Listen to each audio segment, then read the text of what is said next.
ഇതെന്താ ആരുമില്ലാത്ത? ഫംഗ്ഷൻ ഇവിടെയല്ലേ? എനിക്ക് തെറ്റിയതാവും.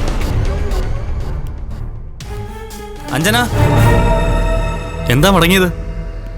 ആരെയും കാണുന്നില്ലല്ലോ. അകത്തെ ഹോളിലല്ലേ, അധികം പേരില്ല.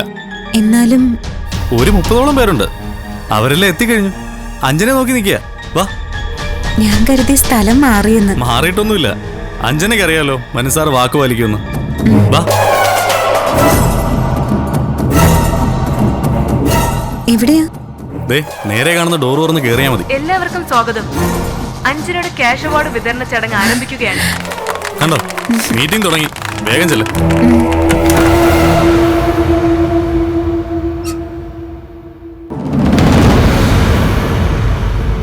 Hello darling, welcome.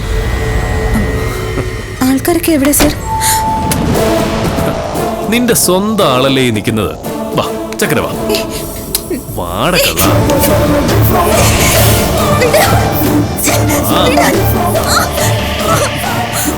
വാ തത്തേ, നമുക്ക് ഇന്നിവിടെ രാപ്പാർക്കാം. ക്യാഷ് അവാർഡൊന്നും പറഞ്ഞ് എന്നെ ചതിക്കായിരുന്നു അല്ലേ? ക്യാഷ് അവാർഡ് എടുത്ത് വെച്ചിട്ടുണ്ട്. 10,000 രൂപയും ഞാൻ തരും. തത്തമ്മയെ ഇഷ്ടപ്പെട്ടു പോയി, ഒന്ന് സഹകരിക്കേ. അത് കഴിഞ്ഞാൽ ഞാൻ 10,000 രൂപയും തരും. സഹകരിക്ക് തത്തമ്മ.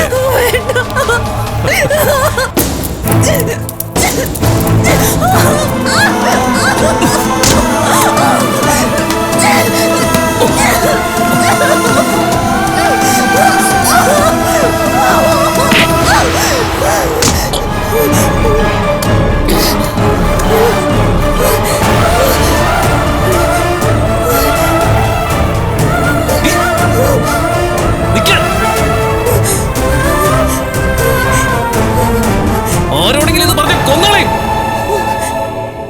കയ്യിന്ന് വഴുതി പോയുടെ എന്റെ തത്ത. സാറേ, യൂണിയൻകാർ അറിഞ്ഞ പ്രശ്നമാണ്.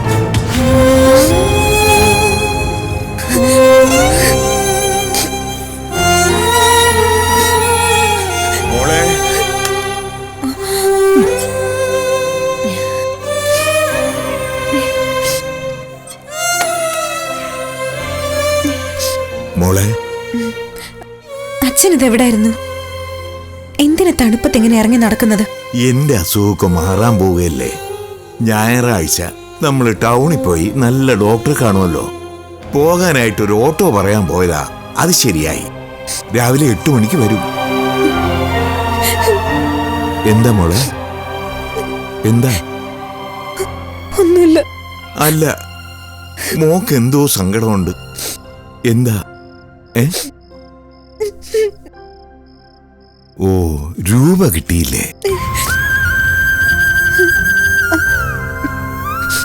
ഇല്ല. എന്തേ? ഇന്നത്തെ ഫംഗ്ഷൻ നടന്നില്ല. മനസ്സാറിന് എവിടെയോ പോകേണ്ടി വന്നു. അത്രേ ഉള്ളൂ. ഇന്നല്ലെങ്കിൽ നാളെ കിട്ടുമല്ലോ. കിട്ടട്ടെ.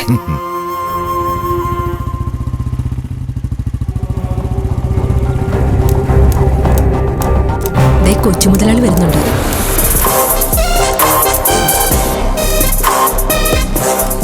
ചേച്ചിമാര് കൃത്യസമയത്ത് പണി തുടങ്ങിയോ? തുടങ്ങി സാറേ. ഇതുവരെ ഒരു മുതലാളി ഞങ്ങളുടെ കാര്യം തിരക്കിയിട്ടില്ല. ഞാനതിന് മുതലാളിയല്ലോ, നിങ്ങളുടെ കൊച്ചനുജൻ. അല്ല, ഇന്ന് നിങ്ങളുടെ പുന്നാര മോളെ കണ്ടില്ലല്ലോ. അഞ്ജനയല്ലേ? കണ്ടില്ല. ഇന്നലെ അവാർഡ് കിട്ടിയ പൈസ കൊണ്ട് അച്ഛനെ ചികിത്സിക്കണമെന്നൊക്കെ പറഞ്ഞിരുന്നു. ഇവരാരും അറിഞ്ഞിട്ടില്ല. അപ്പൊ അവള് പറഞ്ഞു കാണില്ല. രാജമ്മ ചേച്ചിയുടെ വർത്തമാനത്തിൽ വരെ ഒരു സൗന്ദര്യമുണ്ട്. രാജമ്മ ചേച്ചി സുന്ദരിയാണെന്നുള്ളതിൽ ഒരു സംശയവും വേണ്ട.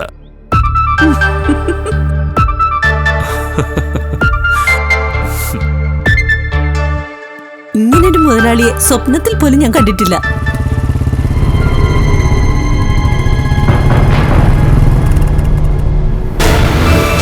ആരാത്? ഇങ്ങോട്ടാണല്ലോ.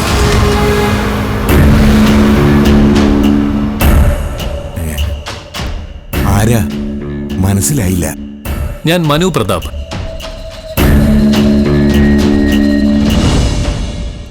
കമ്പനിയുടെ വൈസ് ചെയർമാൻ. അയ്യോ, എന്താ ഈ കേക്കണേ? കമ്പനിയുടെ മുതലാളി ഈ ഉള്ളവന്റെ വീട്ടിലേക്ക് വരികയോ? വിശ്വസിക്കാനാവുന്നില്ല.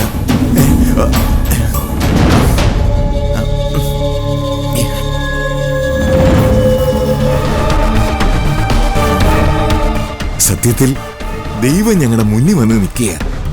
എന്താ സാർ വന്നത്? പ്രത്യേകിച്ചൊന്നുമില്ല. അഞ്ജന വന്നില്ല എന്ന് പറഞ്ഞു. അസുഖമല്ലാണോന്ന് അറിയാൻ വേണ്ടി കയറിയതാ. കണ്ടോടി സാറിന്റെ സ്നേഹം. ഇന്നലെ മുതല് ഇവിടെ കാര്യമായിട്ടൊന്നും സംസാരിക്കുന്നില്ല. കണ്ടോ, സാറ് വന്നിട്ട് ഇതുവരെ ഒന്നും സംസാരിച്ചില്ലല്ലോ. ഇന്നലെ അവിടെ എന്തെങ്കിലും സംഭവിച്ചോ എന്ന് ചോദിച്ചപ്പോ ഒന്നും പറയുന്നുമില്ല. അവാർഡ് ദാനം മാറ്റിവെച്ചു എന്ന് മാത്രം പറഞ്ഞു. അതെ, ഇന്നലെ ഞാൻ ഉദ്ദേശിച്ച പ്രോഗ്രാം നടന്നില്ല. പക്ഷേ ഇനി അവസരമുണ്ട്. അയ്യോ, സാറ് വന്നിട്ടൊന്നും കുടിക്കാനും തന്നില്ല. മോളെ, നീ എന്താടി നോക്കിയെങ്കിലേ? എന്തെങ്കിലും കുടിക്കാൻ എടുത്തോണ്ട് വാ. അഞ്ജന വേണ്ട. ഒന്നും കഴിക്കാതെ പോകാൻ പറ്റില്ല. അയ്യോ, അത് ഞാൻ കുടിച്ചിട്ട് വെച്ചതാ. അച്ഛന്റെ പ്രായമുള്ള ആളാ അമ്മാവൻ. ഇത് കഴിക്കുന്നോണ്ട് ഒന്നും സംഭവിക്കാൻ പോകുന്നില്ല.